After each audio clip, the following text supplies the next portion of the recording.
하나님께서는 이스라엘 백성들을 출애굽을 시켜서 한 달 만에 이제 신광야에 이릅니다. 양식이 식량이 다 떨어졌어요. 그래서 하나님께서는 만나와 메추라기로 하나님께서 그들을 먹이시고 또 한 달 후에 시내산에 이제 도착하게 됩니다. 그래서 하나님께서는 시내산에서 이제 11개월 5일 동안 머물면서 그 이스라엘 백성들은 하나님은 누구시고 또 이스라엘 민족이 누구인가를 가르치는 기간입니다.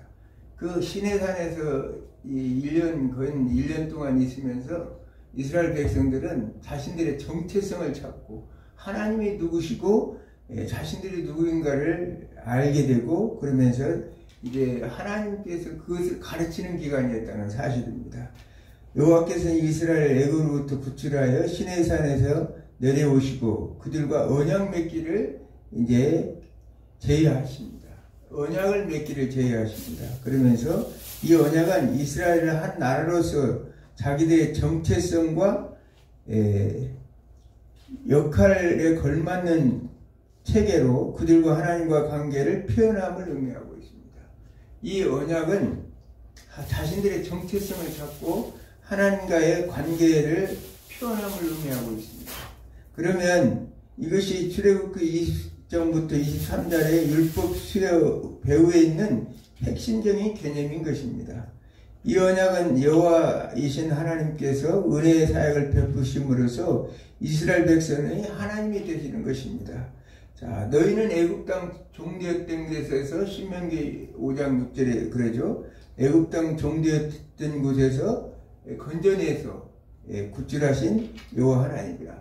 그들의 정체성을 말하자면 애굽 땅 종되었던 곳에서 하나님이 구출하신 하나님이시고 너희들은 말 그대로 그 애굽 땅에 종되었던 노예 생활에 있었던 자들이었다는 사실, 그걸 잊지 말라고 지금 하나님께서 언약을 맺으시는 것입니다. 마치 아담과 화하가 우리가 아담과 화하가 하나님께서 아담과 화하는 이미 하나님과의 관계성에서 있었던 자들인데 아담과 화하를 이 언약을 통해서 우리가 그 선악과의 언약을 통해서 그들과의 그거 하는 것과 하나님은 똑같은 거예요. 왜냐하면 하나님은 이미 하나님께서 창조주시였고 그들은 이 아담과 하와는 피조물인데 하나님과의 관계성을 확실하게 두기 위해서 선악과 언약을 통해서 하나님 역사하셨다는 사실입니다. 그래서 이 언약은 하나님이신 여호와께서 은혜 사역을 베푸심으로써 이스라엘 백성이 하나님이 되신 것입니다.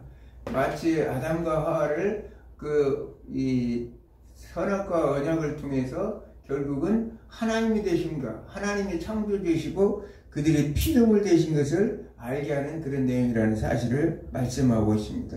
출애굽기 19장 4절에서 6절 한번 읽겠습니다. 내가 애굽 사람에게 어떻게 행하였은가? 내가 어떻게 독수리 날개로 너희를 업어내기로 인도하였음을 너희가 보았느니라. 세계가 다 내게 속하였나니 너희가 내 말을 잘 듣고 내 언약을 지키면 너희는 모든 민족 중에서 내 소유가 되겠고 너희가 내게 그리하여 제사장 나라가 되며 거룩한 백성이 되리라. 너는 이 말을 이스라엘 자손에게 전할지니라. 아멘. 자, 여기서 세계가 다 내게 속하였단 말은 온 세계가 내 소유라는 말입니다. 그러므로서 세계 주인으로서 이스라엘에게 언약을 제의하고 있는 것입니다. 그러므로 제사장 나라 거룩한 백성 소유라는 의미를 생각할 때 이 언약은 이스라엘을 그 백성으로 삼겠다는 하나님의 그 굳은 의지가 들어 있습니다.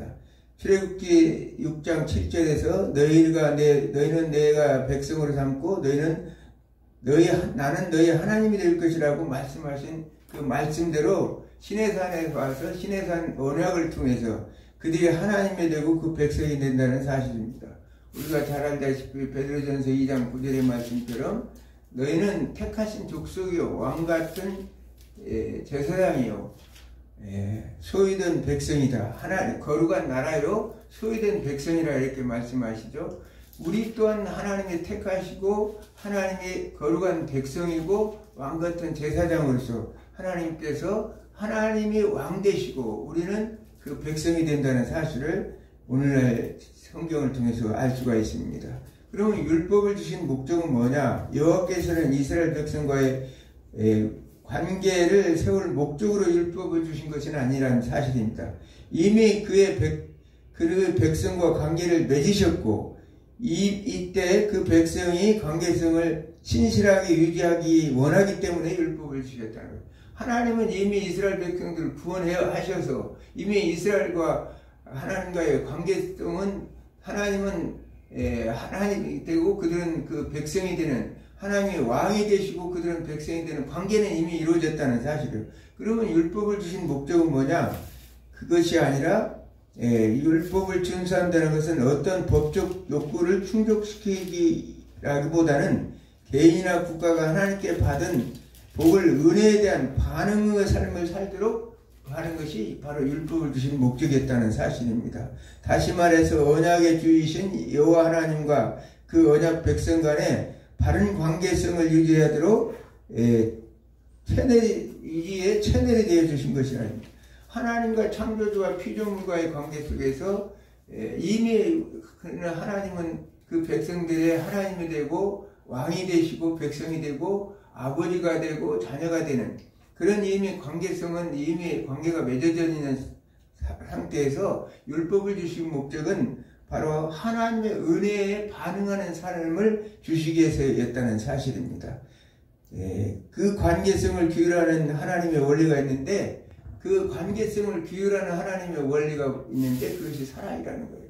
사랑은 뭐냐? 십계명 중에 첫째 계명과 넷째 계명까지 하나님을 사랑하라는 계명이고 제5에서 10계명까지는 이웃을 사랑하라는 계명입니다. 레위기 19장 18절에서도 원수를 갚지 말며 동포를 원망하지 말며 내 이웃 사랑이를 내 자신과 같이 사랑하라 나는 여호와니라. 하나님께서는 그 하나님의 율법에 취하신 그 목적은 뭐냐? 그것은 하나님의 사랑, 그 사람과 사람과의 관계, 하나님과 사람과의 관계, 사랑을 반응하는 삶을 살도록 율법을 주셨다는 사실입니다. 네. 마태복음 22장 37절에서 40절까지 한번 읽겠습니다. 마태복음 27장 37절에서 40절.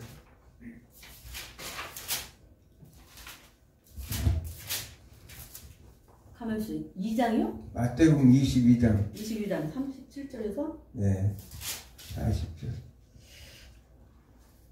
예수께서 이르시되 내 마음을 다하고 목숨을 다하고 뜻을 다하여 주 너의 하나님을 사랑하라 하셨으니 이것이 크고 첫째 되는 계명이요 둘째도 그와 같으니 내 이웃을 내 자신같이 사랑하라 하셨으니 이 두 계명은 온 율법과 선자의 강령이니라. 아멘. 자, 구약성경에서 하나님과 이스라엘 관계는 다양하게 표시하고 있죠. 그래서 예를 들면 왕과 백성, 주인과 종, 아버지와 아들, 목자와 양, 신랑과 신부 또 등인데 모세 언약에서는 특히 구속주와 구속받은 자로서의 은혜를 함께 정하고 있다는 사실이에요. 이 시내산 언약에서 말씀하고자 하는 것은 하나님께서 너희를 구속하셨고 너희들은 구속받은 자로서의 그 은혜의 관계를 강조하고 있다는 사실입니다. 하나님은 그들이 이미 여호와께 연합되어 있으므로 이스라엘을 마땅히 거룩하여야 한다는 것입니다. 구속하시고 하나님이 거룩하기 때문에 레위기 19장 2절의 말씀처럼 너희는 거룩하라. 내가 거룩하니 너희도 또 거룩하라. 왜냐하면 하나님과의 관계성을 유지하기 위해서는 거룩한 본질을 가지고 있어야 된다. 거룩은 하나님의 본성의 거룩, 카두시라고 그러죠. 거룩이라는 것은 세상 삶의 풍조 여러 가지와는 구별되어야 된다는 사실을 말씀하고 있습니다. 구별되어야 된다. 거룩해야 된다. 그 자체가 하나님께서 우리 백성들 오늘날도 마찬가지예요. 너희를 거룩한 백성으로 오늘날 우리는 하나님께서 원하고 있다는, 세상 속에 살지만 세상 풍조에 따라가지 않고 하나님의 말씀대로 거룩한 백성으로 살기를 원한 것이 하나님의 뜻입니다.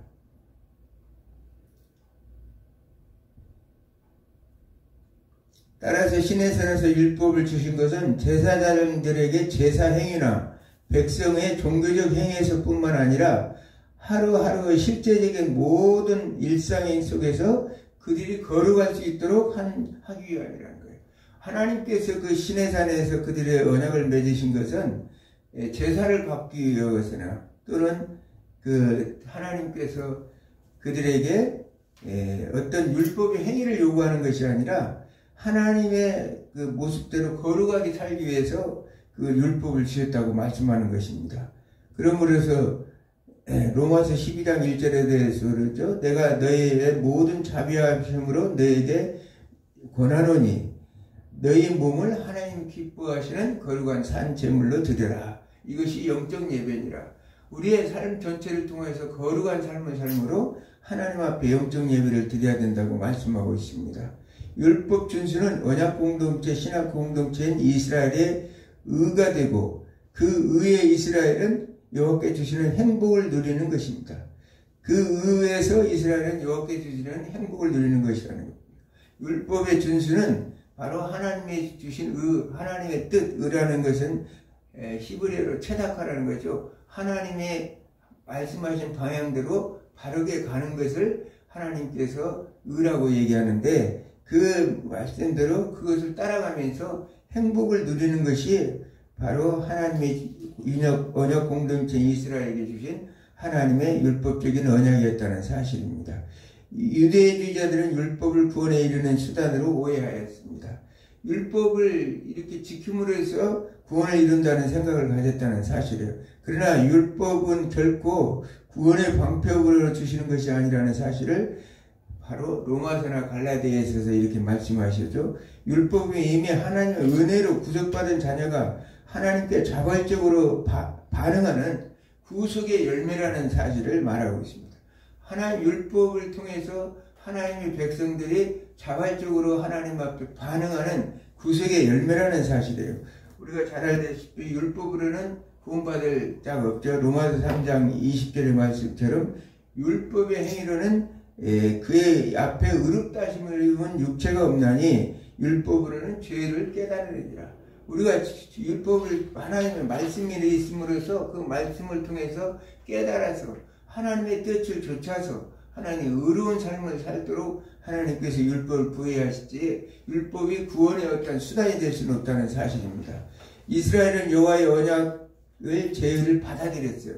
우리가 잘 알다시피 시내산 출애굽기 24장의 시내산 언약을 통해서 한목제와 소와 한목제를 피를 이제 취하여 그 백성들에게 반은 뿌리고 반은 제단에 뿌리게 됩니다. 그래서 왕과 백성으로서 고대 근동세계의 풍속에 따라 생사를 담보로 하는 언약을 맺게 됐다. 이렇게 피를 뿌린 것 같이 피를 뿌림으로 생사를 하는 그런 언약을 맺었다는 사실입니다. 우리가 잘 알듯이 예수님께서 누가복음 22장 20절에 새 언약 마지막 2월절 만찬 때 잔을 들어 이 잔은 내가 피로 세운 새 언약이니 이렇게 말씀하시죠. 그러면서 요한복음 13장 34절의 말씀처럼 내가 새 계명을 주노니 내가 너희를 사랑하는 것처럼 너희도 서로 사랑하라. 이것이 계획. 아까 율법에 주신 목적은 아까 하나님 사랑과 이웃 사랑이라고 그랬죠. 예수님께서 우리에게 주신 이 율법의 계명은 새 계명은 뭐냐? 하나님 사랑과 이웃 사랑이고 바로 내가 너희를 사랑한 같이 너희도 서로 사랑하라.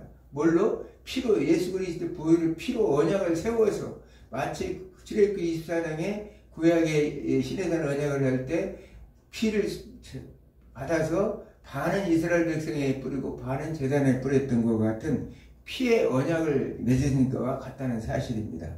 왕이신 여호와 하나님께서는 그 백성에게 무엇을 보장하시나? 그러면 왕이 되셨는데 그 백성들의 하나님은 무엇을 백성들에게 보장하십니까?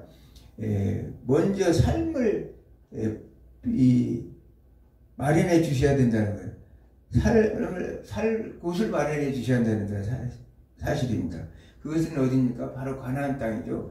가나안 땅을 마련해서 이스라엘 백성들이 살 수 있도록 했다. 이것은 하나님과 이스라엘 백성들 관계 이전에 이미 창세기 15장 17장에 아브라함과 언약을 통해서 이미 하나님의 약속된 언약이에요.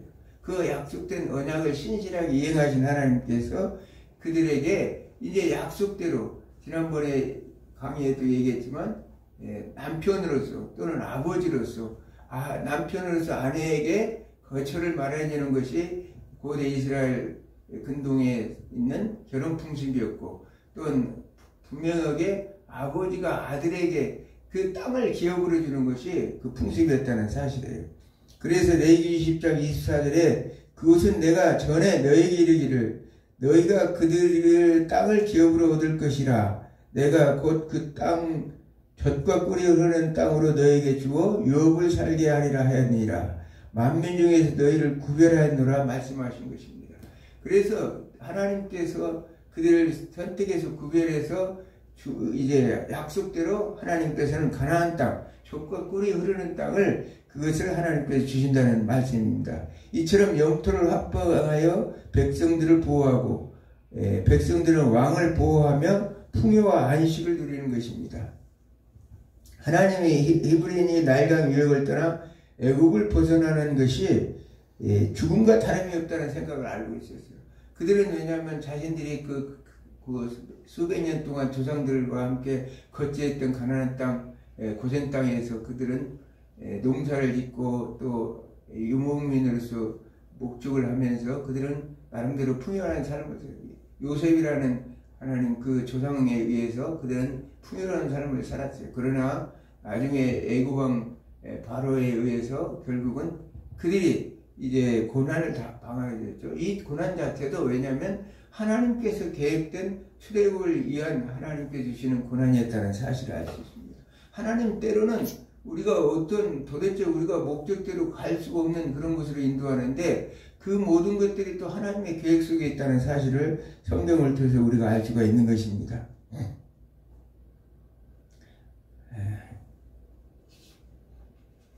히브리인의 애굽을 탈출하는 것은 군사들이 놔둘 리가 없죠. 애굽에 탈출할 때 그들은 죽음을 각오해야 돼. 군사들이 가면 그 강력한 애굽의 군사들이 놔둘 리가 없고 군사들을 추격을 따돌린다 해도 앞에는 홍해가 가로막고 있었다는 사실이에요. 홍해를 무사히 통과한다 해도 시나이 반도에 있는 그 사막에 물 한 모금 없고 풀 한 폭이 없는 나무 그루 한 그루 없는 사막지대가 딱 기다리고 있다는 사실이에요.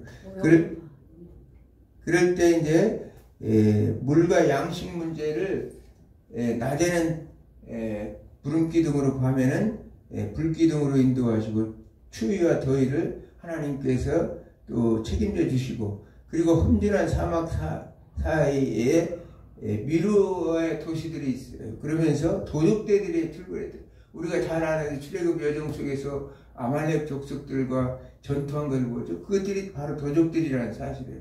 그 아말렉은 마지막까지 하나님께서 끝까지 싸워서 그들을 진멸토록 하나님께서 말씀하셨죠. 하나님의 거룩한 행거를 갈아먹는 대적들을 하나님께 진멸토록 하셨다는 사실이에요. 거기에는 전과 불뱀들이 또 생사를 위협했기 때문에 아주 어려운 문제였습니다. 하나님은 그 엄청난 거절할 수 있는 이스라엘 백성 없는 제한이었지만 또한 한편으로는 두렵고 죽음을 각오해야 했던 그런 모험이었다는 사실입니다. 그러므로 하나님 이를 모를 리 없는 하나님은 그래서 출애굽기 지난 시간에 얘기했죠. 6장 2절에서 자신을 나는 여호와라. 즉 여호와 이름 야훼라고 그랬죠. 야훼라는 이름은 투비 하나님, 리브의 하나님, 마땅히 있어야 할 것을 있게 하신 하나님, 존재케 하신 하나님, 리브의 하나님, 생명을 하나님께서 생명을 보장해 주신 하나님, 비카미 하나님은 뭐라고 그랬습니까? 마땅히 되어야 할 것을 되게 하신 하나님. 이스라엘 백성들이 이제 가나안 땅에 가서 이제 정착에 살 때는 그들이 하나님의 백성으로서 살아갈 모든 양식을 갖출 수 있는, 그래서 언약을 신실하게 이행하신 하나님, so to become의 하나님의 의미가 있다고 말씀드렸습니다. 그리하여 하나님은 애굽에서 구속하신 히브리인들을 시내산에서 자기의 특별한 소유, 거룩한 백성이요 제사장 나라로 세계 역사에 위대하게 선포하십니다. 왜냐하면 거룩한 백성이요 제사장 나라요 소유된 백성이다. 소유된 백성은 가장 귀하고 아주 귀중한 재물과 같은 그런 자신의 재산과 같은 이스라엘 백성들은 그렇게 표현하거든. 세굴라라는 얘기는 귀한 보석과 같은 존재라고 그랬죠. 그래서 가장 아끼는 그런 백성으로 하나님께서 모든 세계가 내 것이지만 내가 출애굽기 19장 4절에 모든 세계가 내 것이지만 너희가 이 백성이 내가 세우신 언약대로 행하면 너희는 거룩한 나라요 하나님의 이 택하신 족속이요 또 이제 하나님의 왕같은 제사장이라고 이렇게 말씀하시는 것입니다. 이것이 이스라엘에 있어서 특별한 특권인 동시에 사명이었다는 거예요. 이스라엘 백성들은 거룩한 백성의 제사장 나라로서 특권인 일을 주어졌지만 또한 그들에게는 세계를 향하여 하나님 나라를 세워나갈 그들은 그런 타명도 가지고 있었다는 사실입니다. 오늘날 우리에게 왕같은 제사장으로 거룩한 나라로 소유된 백성으로 하나님께서 선택한 것은 뭐냐? 세계를 향한 하나님의 거룩한 사명을 감당하도록 하나님의 뜻으로 우리를 불러주셨다는 사실입니다. 그리고 왕이신 여호와는 그 백성들의 우두머리로서 이스라엘을 친히 통치하시고 재판하시며 보호하신다는 사실입니다. 고대 세계의 왕의 역할이라는 것은 전쟁에서 백성들을 위해 싸우고 영토를 확보하여 백성들을 편안한 삶을 살아요. 그러면 전쟁에서 왕이 백성들을 위해 싸우고 영토를 확보해서 편안히 살도록 해주는 것이 왕의 그런 의미였다는 사실이에요. 이 중에서도 특히 왕은 전쟁에 있을 때 백성들을 앞서 나가 싸워야 된다는 거예요. 우리는 잘 알죠. 출애굽 여정 속에서 이 대장 되신 예수님께서 그들을 앞서 이스라엘 백성이 앞서 나가서 적을 먼저 소토화시키고 그 다음에 이스라엘 백성들이 나가서 싸웠다는 성경의 내용들을 너무나 잘 알고 있습니다. 이처럼 여호와의 전쟁은 거룩한 전쟁은 모두 여호와의 왕으로서의 역할을 보여주는 거예요. 이 여호와의 전쟁은 거룩한 전쟁, 홀리워죠. 거룩한 전쟁인데 오늘날도 우리는 거룩한 전쟁을 치르고 있어요. 영적 전쟁. 지금 우리도 오늘날도 또 마찬가지로 사탄이 계속 방해하고 있지만 우리는 거룩한 영적 전쟁을 치르고 나아가고 있다는 사실입니다. 이런 점에서 여호와께서 이스라엘을 위해서 싸우시고 이스라엘을 통치하는 왕의 모습을 보여줘요. 하나님께서 이스라엘 백성들을 위해서 싸우시고 이스라엘 백성들을 통치하는 것은 바로 여호와 하나님은 이스라엘의 왕 되심을 우리에게 가르치고 있습니다. 대장 되신 예수님께서 오늘날 우리의 대적인 사탄의 세력들과 싸워주시고 우리를 또한 통치하시고 다스리는 이 자체가 예수 그리스도가 우리의 왕 되시고 우리의 구주시라는 사실을 성경은 우리에게 가르치고 있습니다. 가나안 정착을 위한 요단 건너 여호와를 앞세운 모든 전쟁에서 여호와는 이스라엘 위에서 싸우시는 분이십니다. 여호와께서 일찍이 여호수아에게 여호와의 군대 장관을 보내서 가나안 정복 전쟁은 이스라엘이 싸우는 것이 아니라 여호와께서 싸우시는 전쟁, 바로 신적 전쟁, 여호와의 전쟁이라고 알려주었습니다. 여호수아 5장 13절에 15절에 이렇게 나오죠. 여호와께서는 출애굽 사건 여러 가지 직전에 기브온 작전, 하솔 작전 등에서 여호와께서 이스라엘 위에서 싸우시며 사사기에서는 기드온을 도와주심으로 그의 왕되심을 나타내는 것을 봅니다. 따라서 이스라엘이 전쟁할 때마다 먼저 여호와 하나님께서 물어보고 했죠. 다윗이 항상 물어보고 했죠. 그 사울도 그것을 참지 못하고 기다리지 못하다가 자기가 하나님 앞에 번제를 드리다가 하나님 앞에 징계를 받은 걸 봅니다. 자, 이 이스라엘 백성들은 나갈 때 다윗 왕은 항상 뭘 때 전쟁을 치르기 위해서 하나님 앞에 나가리까 물어보면 나아가라. 내가 너와 함께 할 것이다 하면 전쟁에 나가면 백전백승을 했다는 사실입니다. 그러면서 제사장이 또 축복을 나가기 전에 제사장이 축복을 해주죠. 그럴 때 전쟁에서 헤렘을 시행해 나간다. 이스라엘의 그 가나안 정복 전쟁은 헤렘 전쟁이었다는 사실이에요. 승리한 모든 것을 하나님 앞에 바치고 영광을 돌리는 전쟁이었다는 사실입니다. 신명기에 나타난 전쟁 규범에 따라 이스라엘은 헤렘을 시행해야 한다는 것이에요. 신명기 7장 5장 20절에도 이스라엘의 전쟁이 나갈 때는 모든 것들을 진멸하고 그것들을 다 하나님 앞에 바치는 헤렘 전쟁을 해야 된다는 사실입니다. 헤렘 전쟁에서 병사들이 그의 신에게 영광을 돌리기 위하여 모든 인명과 재산을 자신들이 차지하지 않고 오히려 진멸함으로 그것이 그 신들에게 돌아가게 하는 거룩한 전쟁이었다는 사실. 여호와의 전쟁의 모습입니다. 왜냐하면 그것들을 자신이 전쟁을 하면 반드시 전쟁의 노예물은 자신들이 차지해야 되는데 하나님께서 명령하신 가나안 정복 전쟁에서는 헤렘 전쟁이었더니 그것을 차지하면 안 되는 거죠. 만약에 그것을 자기가 차지하면 반대로 자기가 헤렘을 당하는 꼴이 된다는 사실, 진멸의 대상이 된다는 사실이에요. 이리하여 가나안 정복 당시 아이성 공격 후 헤렘을 범한 아간이 처참하게 진멸당했으며 이스라엘 왕 사울왕도 헤렘을 범하여 여호와께 버림을 받게 됩니다. 하나님께서 아간이 여리고성 전투에서 그 외투 한 벌, 또 은 200세겔, 금 한 덩어리 그걸 훔쳐다가 땅에 숨기는 것 때문에 아이성 전투? 여리고성 전투. 예. 그렇게 해가지고 그것이 헤렘이 돼가지고 결국은 아이성 전투에서 실패했던 걸 봅니다. 그러므로 그는 그 가족과 함께 돌에 맞아서 죽어서 그걸 아골골짜기라는 호칭을 쓰고 있죠. 아골골짜기. 죽음의 골짜기죠. 그러면서 사울왕은 어떠세요? 그 사울왕이 그 아말렉 왕 아각의 왕뿐만 아니라 아말렉 족속을 하나님은 뭐라고 했습니까? 반드시 진멸하라고 얘기했죠. 그게 헤렘인데 자기 핑계로 좋은 그 짐승들은 살려두고 제사에 쓰기 위해서 했다고 이렇게 말하는 것을 봅니다. 그래서 결국은 사울왕은 왕위가 폐해되고 자기 자손들까지도 다 죽임을 당하는 그런 아무런 의미가 없는 그런 왕위로 전락해버린 걸 봅니다. 이래도 이렇게 하나님의 여호와의 전쟁은 헤렘 전쟁이었다는 사실이에요. 혹은 성경에서 언급하고 있는 전쟁들은 신적 전쟁이라고 해서 그 어대 근동의 전쟁은 다 신들의 전쟁이었어요. 왜냐하면 그 신들이 다른 신들이야 다 피조물 되지만 하나님은 창조주 하나님이기 때문에 반드시 신들의 전쟁에서 한다면 하나님이 당신이 하나님의 여호와의 전쟁에 승리할 수밖에 없죠.